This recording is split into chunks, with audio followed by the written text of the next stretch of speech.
বন্ধুরা, একটা সুখবর, শুধু সুখবরই না, একটা ভীষণই বড় সুখবর ভারতের জন্য বেরিয়ে এসেছে, যেটা শোনার পর আপনি নিজেকে স্থির রাখতে পারবেন না।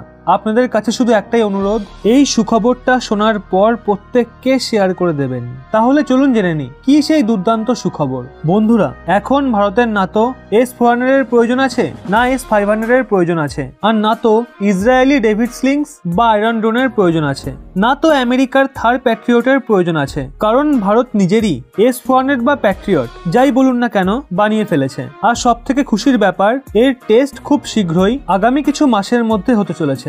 ভারত স্বয়ং নিজে এই কথা স্বীকার করেছে। আগে হ্যাঁ, ভারত যে এয়ার ডিফেন্স সিস্টেম তৈরি করেছে, আগে আপনি সেটার বিশেষত্বগুলো জেনে নিন।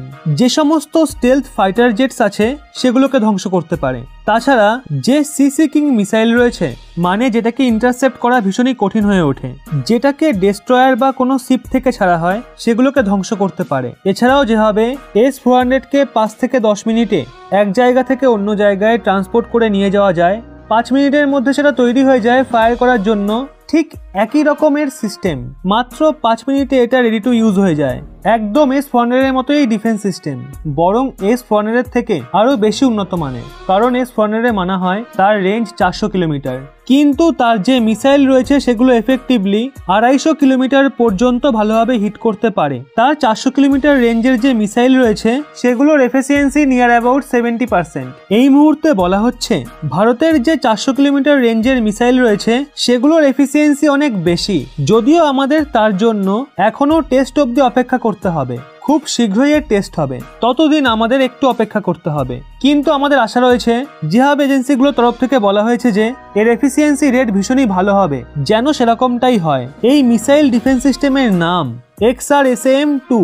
XRSAM-1 এর টেস্ট ভারত অলরেডি করে ফেলেছে। এই XRSAM-2 নেক্সট জেনারেশন ভার্সন, এটাকে মোবিলিটির জন্য স্পেশালি ডিজাইন করা হয়েছে। কারণ যে XRSAM-1 ছিল সেটার মোবিলিটি সেরকম একটা ছিল না। মানে S-400কে যেমন ইজিলি ট্র্যাকে লোড করে নিয়ে যাওয়া যায়, সেটাকে ওভাবে নিয়ে যাওয়া যেত না। কিন্তু XRSAM-2কে মেনলি মোবিলিটির জন্য বিশেষ ডিজাইন করা হয়েছে, আর এর ওপর বিশেষ নজর রাখা হয়েছে যাতে এটা স্টেলথ ফাইটার জেটকে সহজেই নষ্ট করতে পারে। আমি আপনাদের বলে বোঝাতে পারবো না যে এই খবরটা শোনার পর আমি নিজে কতটা খুশি হয়েছি। কারণ অনেক দেশ ভারতকে ডিফেন্স সিস্টেমের জন্য ব্ল্যাকমেল করত, এমনকি রাশিয়াও কতবার করেছে।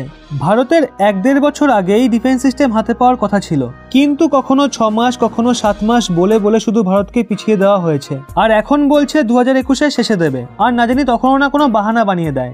অনেক দেশে এই বিষয়ের জন্য ভারতকে নিয়ে তামাশাও করে, বলে ভারত নিজের সুরক্ষা নিজে করতে পারে না, তাই রাশিয়ার থেকে এয়ার ডিফেন্স সিস্টেম কিনছে। কিন্তু তাদের সবার মুখে ভারত কড়া প্রহার করেছে। আপনি কি মনে করেন এই ব্যাপারে অবশ্যই নিচে কমেন্টে জানান। পারলে এই সুখবরটি প্রত্যেককে শেয়ার করুন, এবং এরকমই ব্যাক টু ব্যাক আপডেট পেতে রহস্য বাংলা এই চ্যানেলটি সাবস্ক্রাইব করে পাশের বেল আইকনটি অল করে রাখুন।